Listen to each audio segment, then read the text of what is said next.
What is up, guys? It's your boy Rick Gakis, and today we are going to be showcasing an insane farm that is currently available in Destiny 2, but it's being massively overlooked because of how much is going on this week. But you do not want to overlook it because it could help your account out massively, and so let's get started.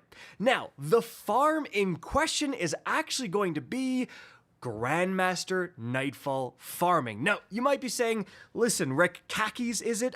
Why would I be farming Grandmaster Nightfalls the same week that the Rite of the Nine event has just gone live? And I'll admit, you're probably thinking the same way a lot of people are thinking right now, but that is exactly why this is being overlooked. Guys, Grandmaster Nightfalls this week are, number one, incredibly easy. The featured strike is the Warden of Nothing, and as you can see right here, we were getting easy sub 10-minute runs. And I'm going to be showcasing a bunch of tips for your loadout and for the strike to help you guys also farm this super quick, but also it is a mini, or like a kind of 2x Nightfall loot modifier this week. Now, what the heck does that mean?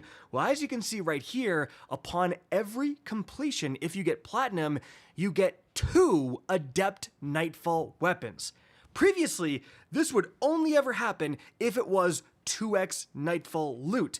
But why is it happening now, and why are the weapons different? Well, it's because Bungie, with the update that came with the Rite of the Nine, actually added a new Nightfall weapon, the Cruel Mercy Pulse Rifle.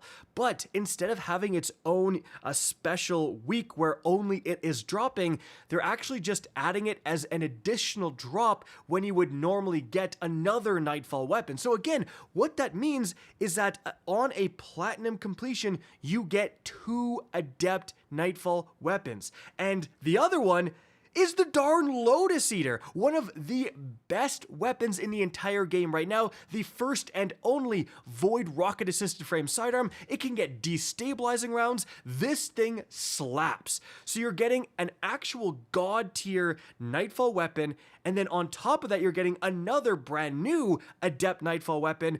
On top of that, you're also getting exotics. Of course, you're getting Nightfall Ciphers, you're getting Ascendant Shards, and all the other Grandmaster goodies. So again, that all combined with how easy this strike is means it is a juicy time to farm. And if I can be 100% for real right now, the Lotus Eater is better than like any of the Rite of the Nine weapons for PvE, especially what's dropping right now with the Spire of the Watcher. So it is much more worth your time to get a God Roll Lotus Eater than it is getting a God Roll doing Rite of the Nine stuff right now. Alright, now, as for the loadout, well, I was fully optimized for speedrunning. So, I'm using a standard meta Striker Titan geared around Storm's Keep and generating Bolt Charge. You can see my aspects and fragments right here. But after that, the exotic choice for me was the Heart of Inmost Light, just so I can spam my abilities so much more. However, I had some teammates using the Cuirass of the Falling Star to increase the damage of your Thunder Crash. We're going to be using our Thunder Crash to deal with the boss. But what I would highly recommend, guys, is going to be the Tanasha's Mastery, specifically if you have one with Chill Clip. The reason is because in this strike, you have all three types of champions being featured, and the Tanasha's Mastery can deal with all 3 types of champions, because you have, first of all, piercing sidearms in your Tablet of Ruin, so there's barrier champions dealt with, and then overload champions can be stunned with slow, and then unstopped champions can be stunned with freeze. So a Tanasha's Mastery with Chill Clip can, again, deal with all 3. You can just shoot a barrier champion's shield, and it will lower. You can shoot an overload champion initially, it will slow them and stun them, and then you can shoot an unstopped champion multiple times with Chill Clip to build up enough to freeze, and that'll stun them. So boom, there's all 3 champion types covered.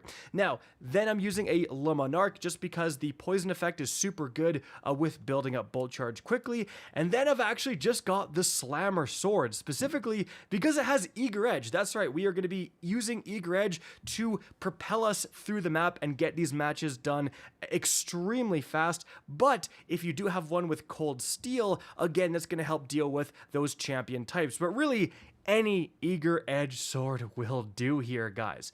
Moving on from there, I don't think my armor mods matter too much. We kind of just threw them on, but I'll show you guys what I'm using in case you want to copy them. And then for your artifact perks, the important ones are, again, you have Piercing Sidearms, Volatile Marksman because of the Low Monarch, as well as Dielectric, and Maligned Harvest too, as well as Flashover is important. And then you really want Defibrillating Blast. That is going to heal you for every single bolt charge, discharge, and then also Limit Break will make your super do more damage. But it really doesn't need to be a Titan for the Warlock. You could be using the Geomag Stabilizers Chaos Reach Warlock. Video on that linked right up above. Like, that is an insane build right there, and you just might need to swap around your weapons a little bit to accomplish those champion stuns. If you're on the Hunter, I mean, right now, Invis Hunter with Spirit of the Gear Falcons, super easy to just have incredible survivability because you're invisible all the time with the super meta void weapons that all have destabilizing rounds.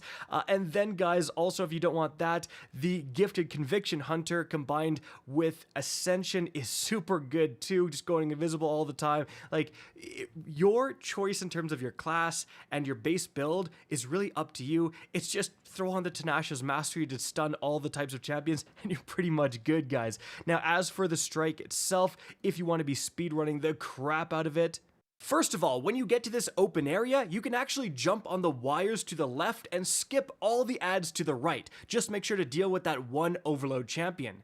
Then when you get to this like train section, use your Eager Edge sword to speed that up dramatically, guys. Then when you get to this part here, you actually just need to deal with the champion. So take out the Unstopped champion, then you can skip the Hydra completely. You have another barrier champion here, and then you can jump up above the train tracks and use your Eager Edge sword to speed along here while completely avoiding the trains. And also, you know, if you're on your Sparrow down below with the trains, you're often shot at by the adds and they can wreck your Sparrow pretty quickly. But then you're going to have another couple of champions to quickly deal with here, and then just keep going. Once you get to this section here, you are going to have to slow down a little bit, deal with these two barrier champions, and then you're simply going to kind of stay here, slay out on adds. Because of Defibrillating Blast, guys, and the damage resistance you get from being behind your rally barricade, you are basically invincible. You will essentially never die. You have 90% damage resistance from the barricade. You're healing every single bolt charge, discharge. You're good to go.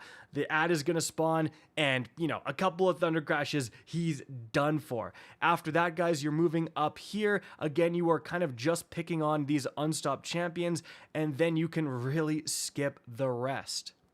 Moving on from there, in this section, we do have a lot of champions all spawning at once, but the key here is to not nuke all the adds. Go for the champions specifically because everyone is like fighting each other in this section. So you can target focus, for example, in the background gameplay, the barrier champions, take those guys out, and the other champions are distracted by literally each other and fighting, again, those red bar adds. So they're gonna take a while to lock onto you and fully start charging you, and then you can take down, you know, the Unstopped champion, the Overload champion, and finally there's a third barrier champion as well, guys. Now, after that, you're simply going to hold out in this middle section, and then enemies are going to start to spawn through the doorway kind of in front of you guys. Specifically, there's going to be one barrier champion, and then down the hallway to the right, there's going to be an unstopped champion. If you can take those guys down, that's a lot of pressure off you. And then, importantly, those are the only champions you actually need to take down, because you can then go and really focus on capturing the zones. This is where having an invisible hunter would be very useful. They can just go off to the C point, go invisible, and capture it pretty much just in the duration of their invisibility, especially if they can reapply it like once. You are good to go. There is going to be, you know, for example, an overload champion messing around near the C flag. You do not need to kill this guy. He's just going to despawn, and it will still give you platinum. So just keep that in mind. If you're worried about it, shoot him once just to tag him and do some damage. But again, he can despawn no problem. Then when you have this big guy spawn, use pretty much whatever he he falls down like no problem. I wouldn't use your supers, however, again, you're saving those now for the boss. As we move on to the boss here, guys, you can see that we just kind of run in here. Again, the champions are kind of fighting each other, so they're distracted by each other. You can choose which one to pick off. For us, we were kind of going after these barrier champions first just because they heal so fast with their shields up, and then we would move on to the other champions. Again, throw down one Storm's Keep and shoot from behind here with your Tinashas, and you can deal with literally all three kinds of them, no problem. After that, guys, you have the boss spawn, but if you have your Thunder Crashes, as you can see right here, a few Thunder Crashes finishes this guy off no problem. And even when you don't have, you know, all three Titans, for example, you get just a couple of Thunder Crashes off. As you can see from behind the Storm's Keep, you can finish this boss off just with Tinashas, with your Le Monarch, and the massive amount of bolt charge you are getting. But, you know, if you have a Warlock with Geomag, using Chaos Reach on that guy does a ton of damage. Adding a weaken effect also, if you have like a Hunter with a Tether, is going to be helpful. Frankly, this boss falls over if you commit. So pop that Titan Barricade and just use your supers. Limit Break is going to help a lot as well here. Finish him off with your weapons and just solely focus that boss. There will be more adds that spawn like halfway through, but they immediately despawn when the boss is killed. And there you go, guys. Sub 10-minute runs, actually no problem. And I want to say also a big part of why this was so easy is because our light levels are extremely high. This is now, you know, quite a few months into episode Heresy. If you're someone who maybe struggled with Grandmasters in the past, you tried them when they first came out, well, now just naturally being in the season so long, all of the power coming from your artifact perk months in, like, you absolutely want to try them again because they are significantly easier if you were fighting them like very under light at the start of the season. I know I definitely was. Not to mention, you get like a full set of max light level gear, power level gear from this Gift of the Nine chest near the Emissary, guys. So again, if you're struggling with your power level, just grab that stuff, and that's going to help as well massively. So guys, there you have it. That's it for the video. Hope you enjoyed and found this informative. If you did, please remember to help me out by simply rating and especially sharing this video. If you guys want to see more Destiny 2 content similar to this, don't be afraid to slap that subscribe button. If you want to get in touch with me and keep up to date with the latest channel activity, the best way is to follow me on Twitter at Rick Kakis. That is linked in the description down below. Again, I hope you enjoyed the video, and as always, have a good day.